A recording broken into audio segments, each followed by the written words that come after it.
Donald Daniels, and I'm reporting on research, future research, predicting postpartum depression based on prior mental illness. Postpartum depression, PPD as it's often referred to, can interrupt what should be one of the happiest moments in a mother's life, which is the birth of a child. PPD has been known to cause mothers to harm their children, to harm their babies, and or themselves. Mothers, after they have endured extreme biological changes to their bodies, are expected to reassume their role in the family. This is based on research by Held and Rutherford in 2011. The American dream of getting a job, buying a house, raising a family ends with stress and depression. There have been many cases so severe that mothers have attempted to commit suicide. There have been attempts at predicting the chances of developing postpartum depression, but most research studies cannot agree on a specific cause. This research is designed to examine the research of other studies, and with the combined researchers' studies, we will try to determine the predictors, if there are any, of postpartum depression of mothers during the perinatal and postpartum months of pregnancy. The Edinburgh postnatal depression scale, Coates, Ayers, and DeVisser, 2016, was previously used to question more than 12,000 participants, asking them about the depression. 4 items were related to depression, 2 items were related to anhedonia, and 3 items were related to anxiety.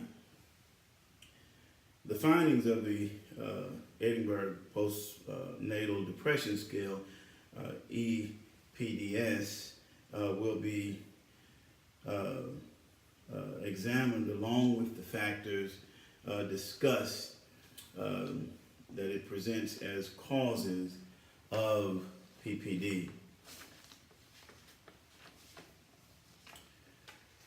Andrea Rubel and Jason Siegel in 2018 defined 3 forms of depression: perinatal depression, postpartum depression, and postpartum psychosis that may occur following childbirth.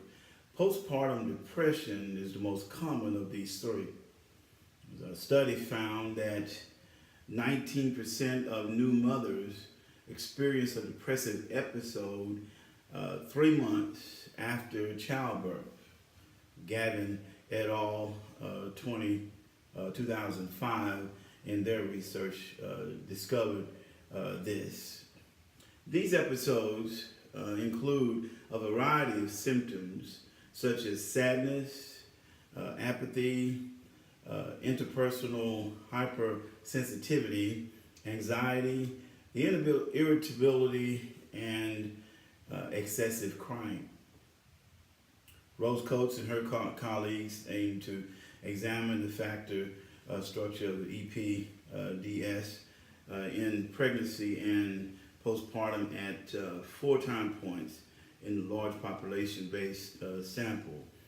Extensive sampling was done with this questionnaire. As with any questionnaire, there is a problem of self-reporting. There are also other items associated with the main factors: anxiety, depression, and anhedonia. The EPDS items are referred to in the text.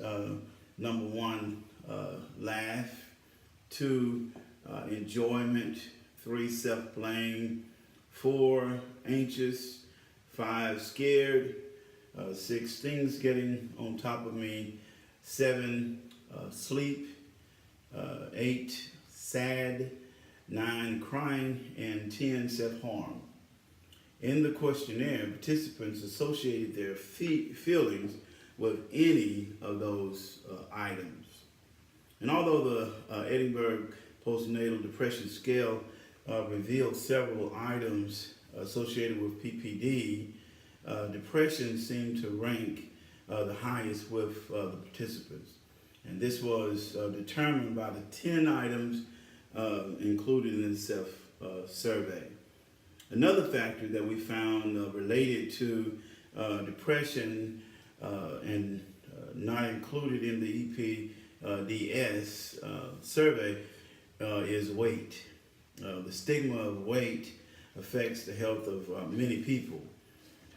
Negative consequences have been associated with being overweight.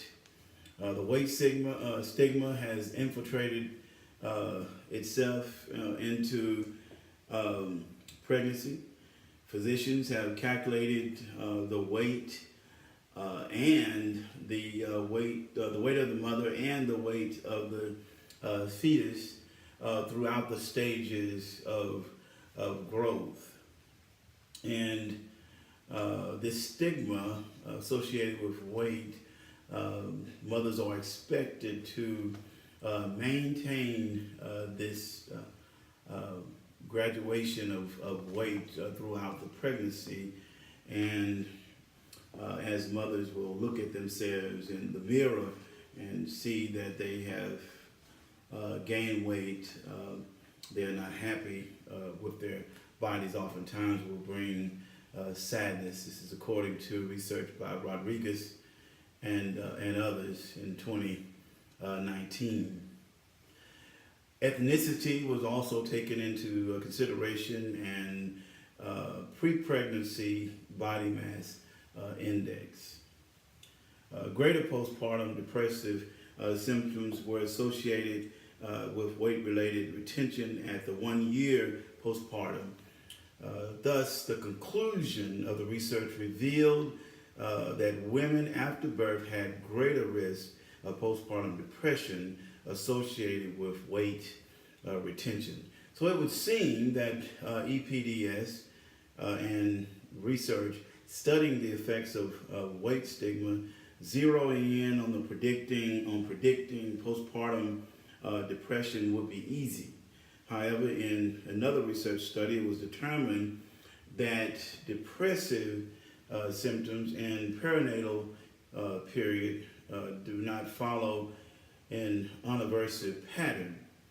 The study consisted of Norwegian Norwegian women of sample size of 1,036.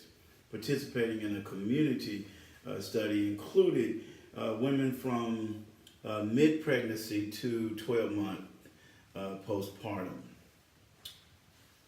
Depressive symptoms were assessed with the EDPS, the Edinburgh Postpartum Depression Scale, at 7 time points, and four trajectory points occurred during pregnancy, and those points were A, pregnancy only, B, postpartum only, C, moderate, persistent, and D, minimum symptoms. So during this study, the risk factors such as psychopathology, domestic violence, history of abuse, life stress, lack of social or partner support, migration status, and anxiety were investigated. So the primary hypothesis of this study is women with prior history of mental illness more likely to experience PPD. The hypothesis is a result of the combination of the previous studies, and so it is necessary to look at all of the research to determine if the predictors such as depression anxiety, and anhedonia are the result of previous untreated mental illness. Mothers during postpartum pregnancy revealed that they needed help with the baby, and this places an important role on supportive relationships. The father of the baby, along with the mother's parents figure, are related to lower levels of depressive symptoms, and they were highest during pregnancy and declined through 24 months postpartum. And that was done by a study of Edwards and others in 2012. All of this research suggests that screening should be done during and after pregnancy. And so it will be important for the mothers to maintain consistent visits with their physicians for assessments to be made in order to address PPD. And the methods, the participants involved in this study, the Edinburgh postnatal depression scale will be used to test the hypothesis, and we would predict a sample size of 1,100 women, which would include prenatal and postnatal care units of the local hospital, the staff of the Good Shepherd Hospital of Edinburgh, Germany. And we would do this research between June 1st of 2019 to December 31st of 2020, giving ourselves a good chance of reaching the targeted sample. The only participants who had fully completed the EPDS would be used, and that is expected to differ throughout the time period. The EPDS questionnaire sample of women who are in their 3-month and 6-month perinatal would be given the Likert method of this scale. And after delivery, another sample would be taken of the women who are in the 6-month and the 1-year postnatal period. A variance in the sample is also expected. The materials and the procedure that we will use, self-survey questions of the pregnant women would be given, and a sample would be taken only of the women who completed both the perinatal and the postnatal surveys. And so the expected sample size would, from that larger sample, would be 600 to 700 women who would participate. The scores for each period would be compared using standard deviation of the two periods. The sample would be divided into groups, and those scoring greater than 10 points and those scoring less than 10 points.